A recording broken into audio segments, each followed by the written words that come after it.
À toutes les mamans, à toutes les mères, je vous souhaite une excellente fête des mères.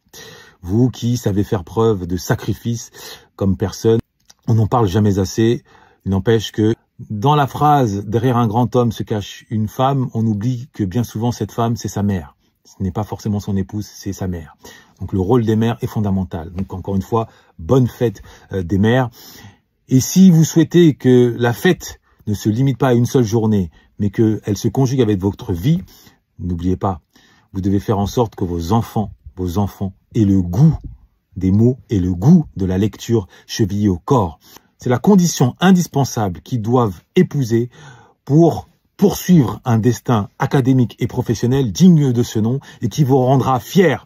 Un enfant qui lit, un enfant qui aime les mots, c'est un adolescent qui va à la conquête des études prestigieuses et c'est un adulte qui réussit ce qu'il entreprend du fait d'être bien formé, du fait de savoir se maîtriser, du fait de pouvoir s'imposer en société avec les mots, avec la connaissance, avec le savoir.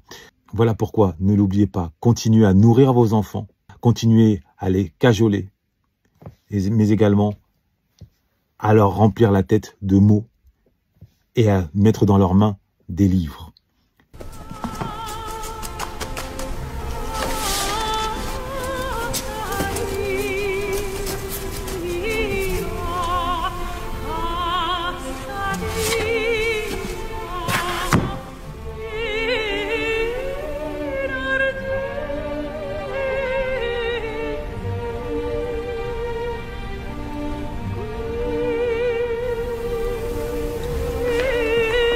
Monsieur,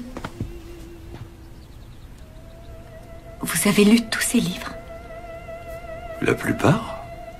Pourquoi? Simple curiosité. C'est lui qu'il faut envoyer en éclaireur. Les hommes partiront une demi-heure après. Je dis bien une demi-heure. Entendu?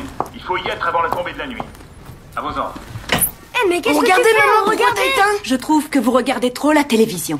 Non, pas plus pas que tout le tellement. monde. Je me fiche de ce que font les autres. On ne peut pas construire sa vie en faisant comme tout le monde. Dorénavant, vous choisirez 2 programmes télé bien définis par semaine. Par semaine? Quoi, t'es folle? Enfin, je veux dire, c'est de la folie! Et ce sera seulement après avoir fini vos Et qu'est-ce qu'on devoirs. a le droit de faire si on a du temps libre? Très bonne question. Vous irez faire un tour à la bibliothèque. Vous prendrez chacun 2 livres et à la fin de la semaine, vous me présenterez un résumé écrit de ce que vous avez lu. 2 livres par C'est semaine? pas possible, ce que tu racontes. J'ai déjà du mal à On en pourra finir jamais un. survivre sans la Eh télévision. bien si, et ça commence tout de suite. Tout le temps que vous perdez à regarder la télévision, utilisez-le à essayer de développer les dons que Dieu vous a donnés. Encore des livres, toujours des livres. Noblesse oblige.